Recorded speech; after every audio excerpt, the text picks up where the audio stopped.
Good morning, beloveds. I'm having a morning. We didn't get to the ab part of the workout, but I got to play with the battle ropes today, so that was fun. And I don't know, I just keep, and then the power went off. And I'm just like, so I'm kind of struggling to get everything together, and I'll be right back. Don't.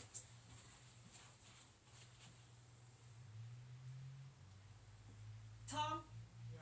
He's eating hair.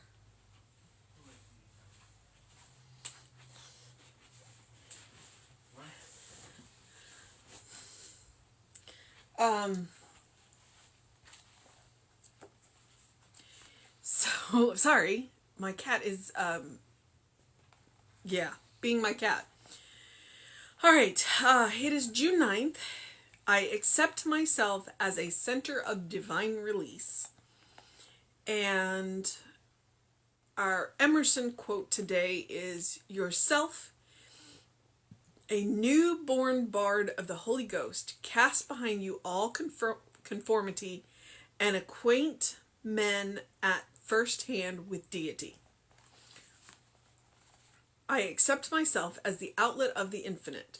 I believe in my divine origin and my persistent inspiration and my destiny of good. I know that God gives freely of himself to all and that my share is great. To me, the divine is seeking to create new trains of causation which will enrich me and increase the good of all who know me.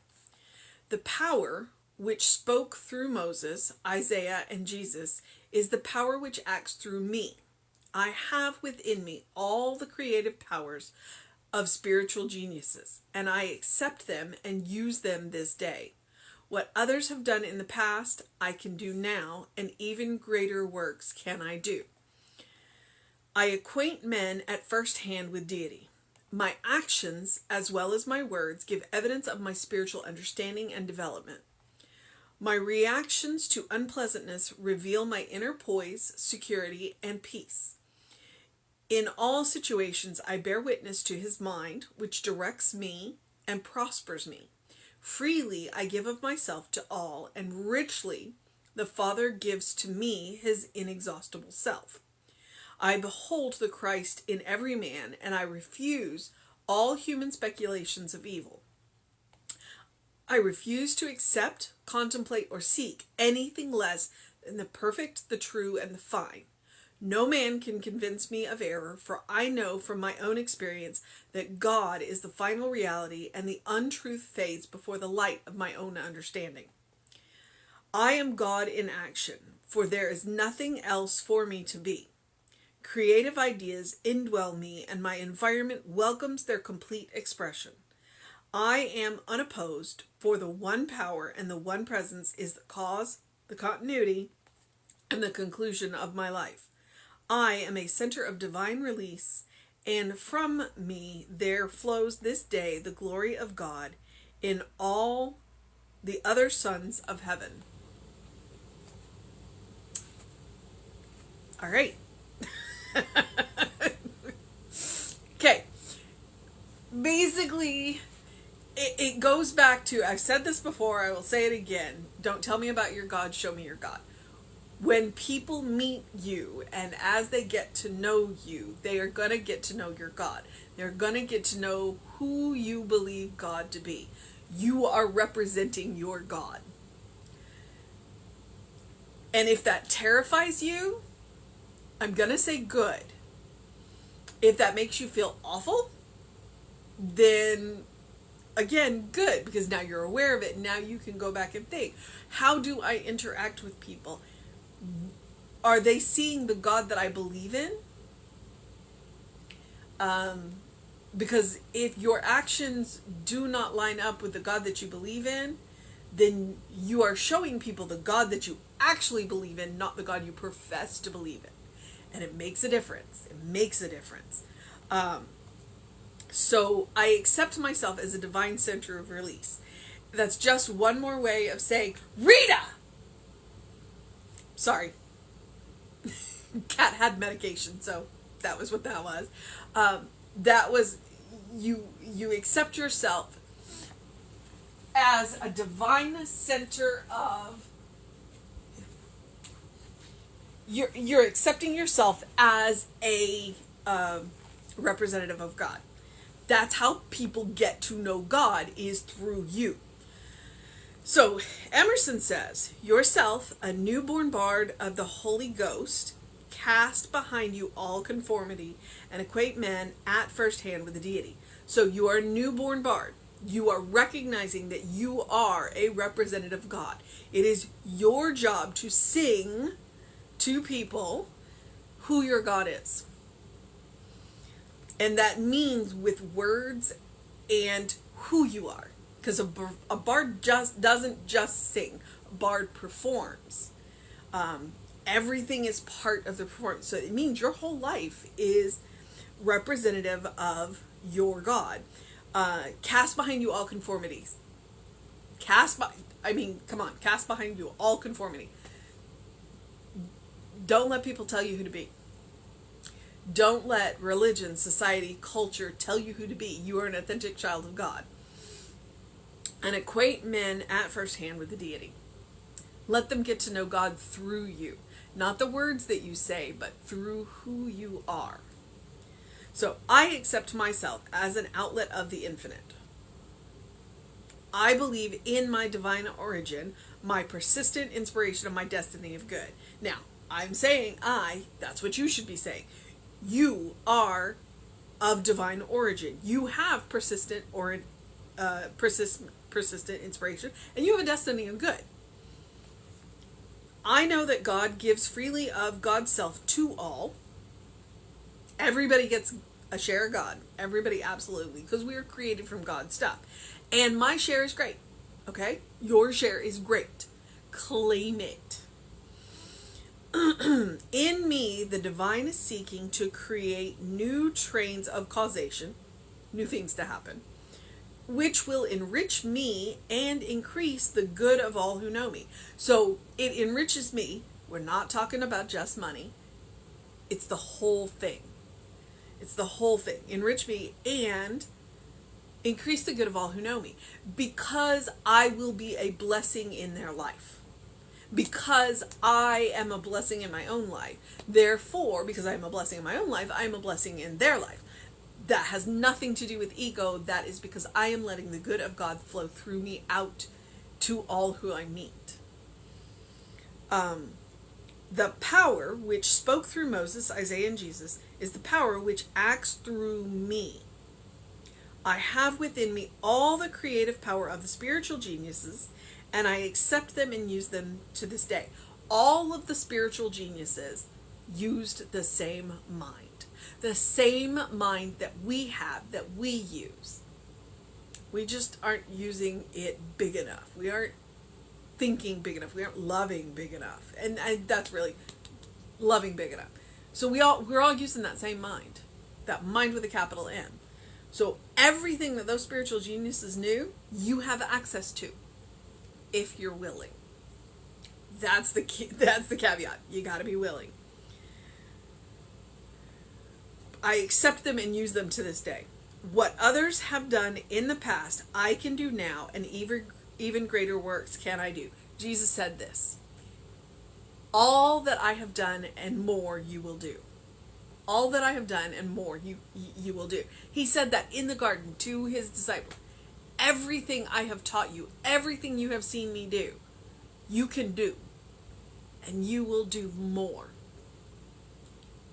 And yet we treat Jesus as an exception instead of an example.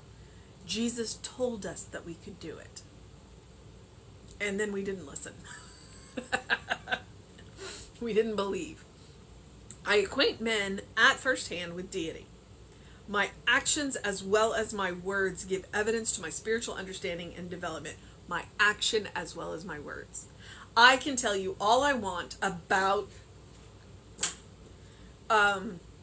God, but if my actions don't line up with my word, what's the point?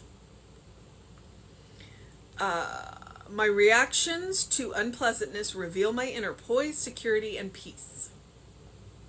When you're faced with a situation that is a non-preferred situation, your reaction to it tells people more about your God than you think. That's Mr. Rogers says, when something bad happens, look for the helpers. Look for the people who are running towards the situation to offer help. Those are the people who are showing you who their God is.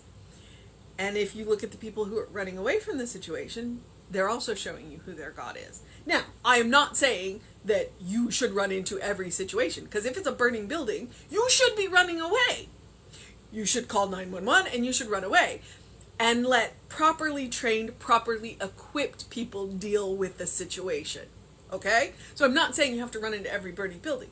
But if you come up against a situation of which you can offer some kind of assistance and you run away, you're showing people who your God is. If you come up to a situation that you can offer some kind of assistance and you offer that assistance, you are showing people who your God is. Okay? So, I'm not asking you to run into burning buildings. I'm asking you to call 911 and let properly equipped people do it. But you can still call 911. Okay. In all situations, I bear witness to God's mind, which directs me and prospers me. Meaning, if I come upon a situation, there is something I can offer to the situation. Sometimes the one thing that we can offer is just a listening ear. Sometimes people just need to be heard. And that is a gift that costs us nothing but time. That's it. Freely I give of myself to all, and richly God gives to me of God's inexhaustible self. I behold, basically I give what I get. Or I get what I give. So I give freely of myself, and God will give freely to me. If I'm stingy with myself, God is still going to give freely to me, but because I'm stingy, I'm going to be stingy with what I accept from God. And you wouldn't think it would work that way, but it absolutely does. It absolutely does. I behold the Christ in every person. I see the Christ consciousness. I see the God within you. Even if you aren't acting like it, I see it within you. I refuse all human speculation of evil, because evil is simply misuse of the law. It is a misuse of the law. It is not a separate power. I'm not saying there's not evil, I'm just saying it's not a separate power in and of itself. I refuse to accept, contemplate, or seek anything less than the perfect, which means whole, the true, and the fine. I didn't say flawless. I said whole, true, fine. No person can convince me of error, for I know from my own experience that God is the final reality. In the end, it will be okay. Even if it's a hot mess right now, it'll work itself out. I probably have work to do to help it work out. You probably have work to do to help it work out. We can't just sit back and wait for it to work itself out. But in the end, it will. Because God is the final reality. And untruth fades before the light of my own understanding. I am God in action, for there is nothing else for me to be. You are God in action. There's nothing else you have to be. You already are God in action. All you got to do is be willing. You got to be willing to say yes. Creative ideas indwell me, and my environment welcomes their complete expression. I am unopposed for the one power and the one presence that is the cause, continuity, and conclusion of my life.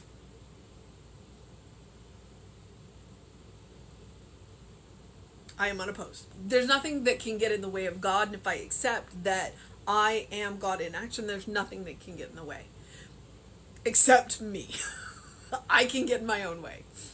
But nothing can get in the way of me. When I accept who I am, whose child I am, and what I'm here to do.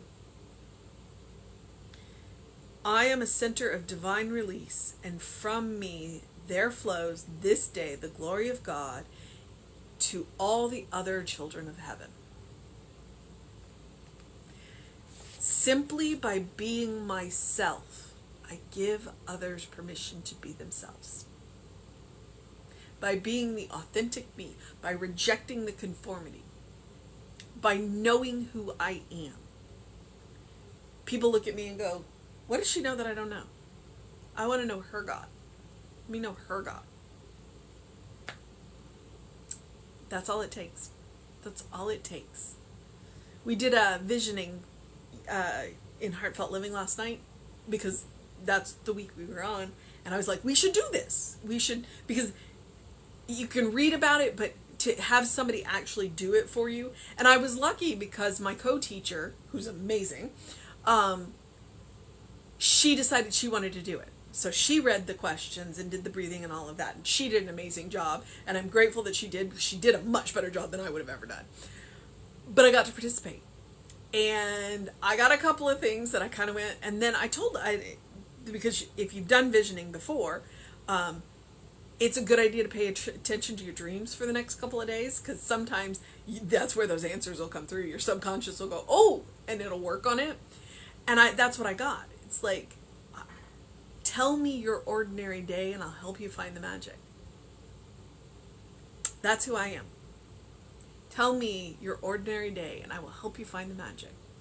That's my purpose. My purpose is to be the listening ear of God. Apparently I'm also the talking mouth of God, so because I got something to say. But that is me accepting myself as a divine center of release. That is my divine gift. That is how I show you who my God is. So show me who your God is. Be who you are. Be that divine child of God. Be that beloved child of God in whom God is well pleased. Always. And there's nothing you can do to change that. And there's nothing you have to do to change that. You are a beloved child of God. You are made of God's stuff. So your mission today, should you accept it, our mission today, should we accept it, is to be unopposed. To be unopposed. To be unopposed. Because we are trains of divine causation. We are here to be authentically ourselves. So the one power, the one presence is cause, continuity, and conclusion in our lives. We are unopposed. All right? I know that's a big one. How do I go and be unopposed? By being authentically yourself. That's how. I also encourage you to do something loving for yourself, do something kind for yourself, do something compassionate for yourself, whatever that looks like for you today. It is a hot one today. So I would also encourage you to drink plenty of water. It's a little cloudy. I don't know about the sun, but do something to engage your mind and your body. Do something where you get some fresh air. Do something where you get your blood moving. I'm not asking you to exercise. I'm just asking you to get moving. Get that blood flowing. Get a new perspective. And while you're doing that, open the windows of your soul. Allow the breath of heaven to remind you do live in heaven now. It is all around you. It is within you.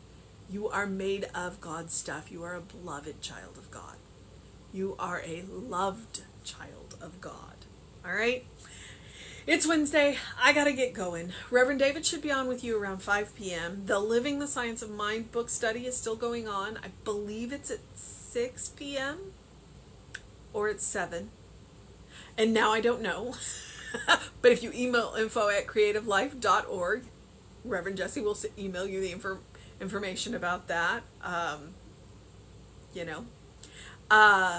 But that's on Wednesday nights, and I will be back with you at 9 a.m. All right, beloveds, please drink some extra water because it's summer. All right, it's hot. So take care of yourself. All right, I'll see you tomorrow.